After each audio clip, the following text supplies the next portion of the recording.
Hello everybody, it's Crystal. Welcome to my channel. So today I have a stitch tutorial for you, and it is a very pretty one. So this is the misaligned across double.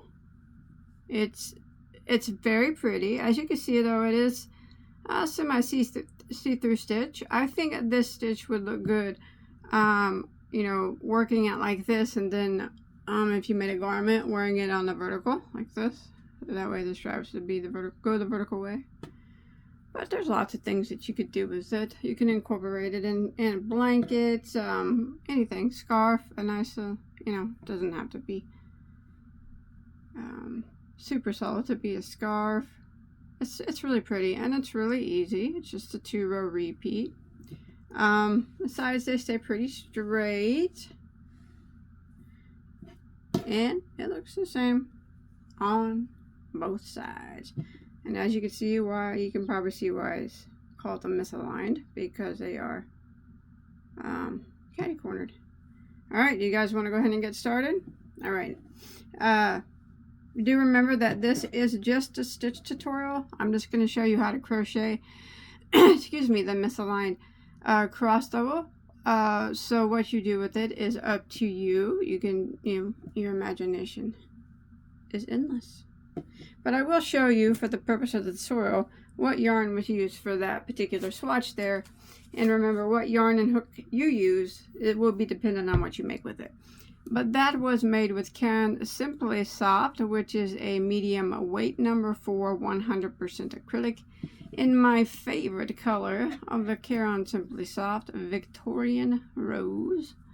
And I did use a size I, which is a 5.5 millimeter crochet hook.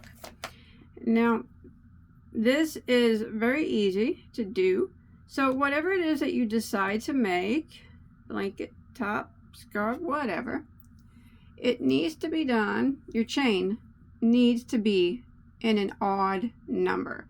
So you chain however long you want your project to be. Just make sure that your chain is an odd number. So for the sample right here that I'm getting ready to do, I have chained 21 chains. Now this stitch is worked on a base row or a foundation row, whatever you call it, of single crochet. So this base row right here is not going to count as row 1, all right? So we're going to do a base row of single crochet, and what we're going to do after you get your odd number chained is we're going to single crochet in the second chain from the hook. And we never count this one that's on our hook. So this would be number 1, and this would be number 2. And we're going to go ahead and go into that one, and we're going to put a single crochet like that. And then we're going to work across our chain, putting 1 single crochet into every single stitch. And this will be our base row of single crochet. Or some people will call it a foundation row. I call it both, just depending on the day, I guess. But yes, you want to work 1 single crochet in every stitch of the chain for however long your chain is until you get to the end of the row. And I will meet back up with you at the end of our base row, and we will begin the stitch pattern. Alright, so once you make it to the end of your base row, you will have 1 less single crochet than what your chain count was. So I started with the chain, as I mentioned, of 21 because we needed an odd number. Now I have 20 single crochets, so it went to an even number, and that's what you need to have. So whatever your chain was, you'll have 1 less single crochet. And now we can begin the stitch pattern, which I mentioned is a 2-row repeat. Rows 1 and row 2 are the repeat rows. So we'll go ahead and start out, and we are going to chain 1 and turn our work. Now that chain 1 does not count as a stitch, it doesn't count as anything. And what we are going to do is we are going to skip this very first stitch right here. Skip that one. And we're going to double crochet into the next.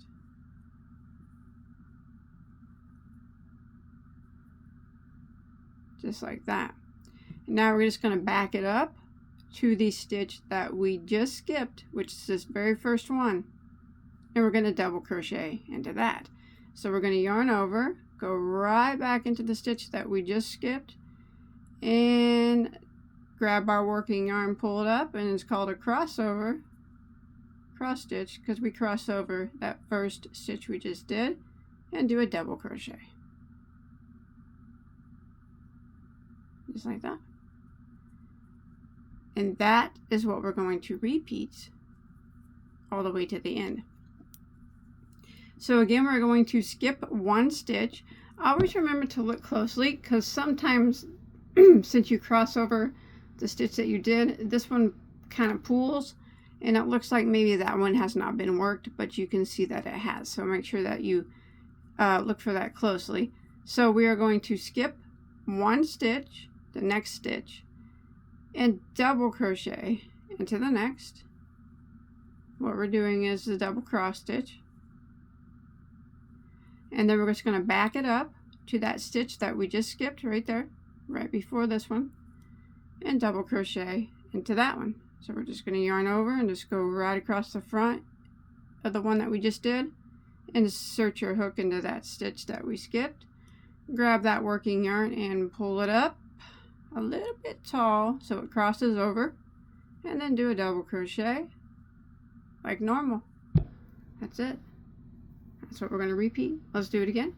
So we're going to skip one stitch. So this one you can see has been worked, so that one doesn't count. We're going to skip this stitch and we're going to double crochet into the next.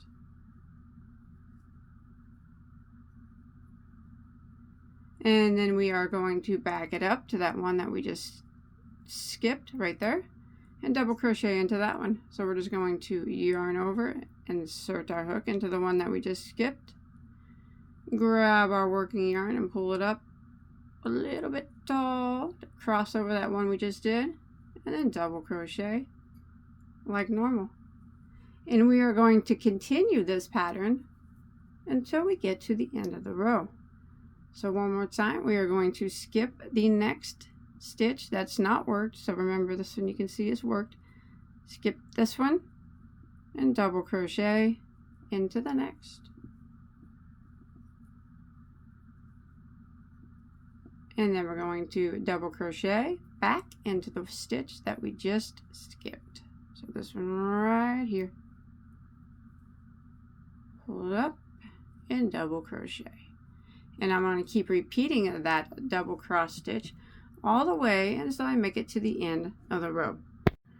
Alright, I'm coming to the end of row 1, and I just want to show you, when you come to the end, you're going to have 2 stitches left.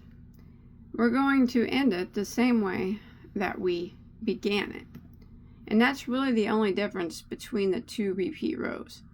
So what we have to do is we have to skip one, and we double crochet into that last stitch. And now we have to back it up and double crochet into the stitch that we skipped. And pull it up, cross it over that double, and there we go. And that finishes out row 1. Row 2 is the final row of the repeat, and as I mentioned, it's pretty much the same as row 1 except for the way we start the row and the way that we finish it. So we're going to chain 1 and turn our work. Again, that chain 1 does not count as a stitch. So when we do row 2, and every time you repeat row 2, we are going to start out with 1 double crochet into the very first stitch, just 1. This is what's going to give it the misaligned look or the catty corner look. Here we go. And now we're going to start the repeat by doing the cross double. So we will skip the next stitch and double crochet into the next, and then we will back it up and double crochet into the stitch that we skipped. So we're doing the same thing that we did on row 1. We just started it differently. Again, skip the next stitch, so you can see that this one's been worked. So we skip this one, double crochet into the next,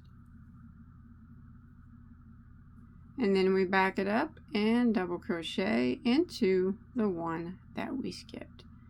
Cross it over that one we just did and double crochet like that. And this is what we're going to repeat until we get to the last stitch of our row. Skip one, double crochet into the next, back it up and double crochet into the one that we skipped.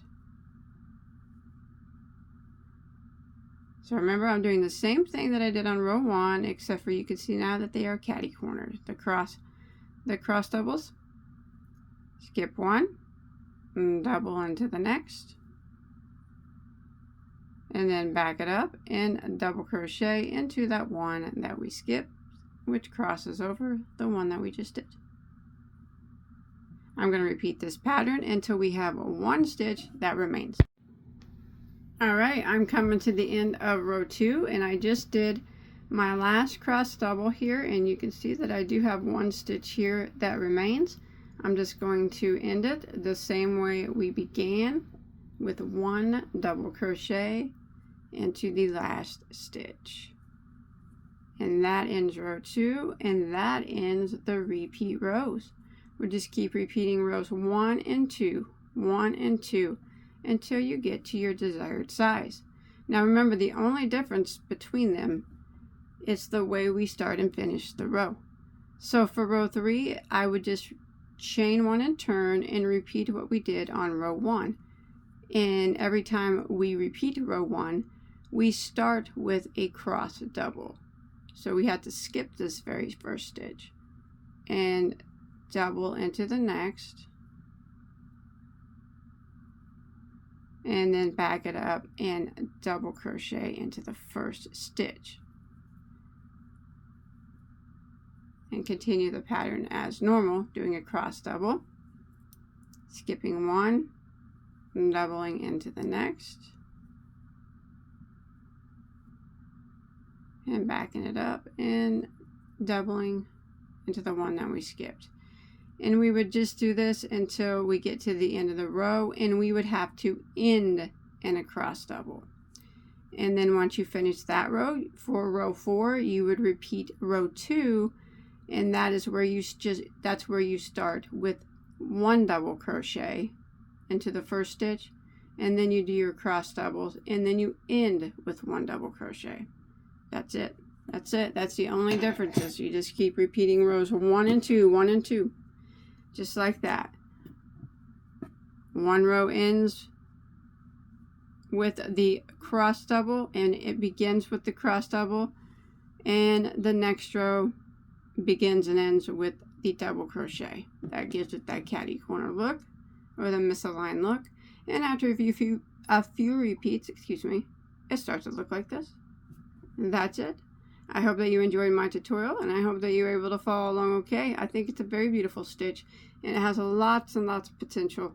To me, I think maybe it would do really well for a spring, spring cover, like a shirt that you'd wear over a t-shirt or something, or even a swimsuit cover or something. But working it like long ways, so it's on the vertical like that.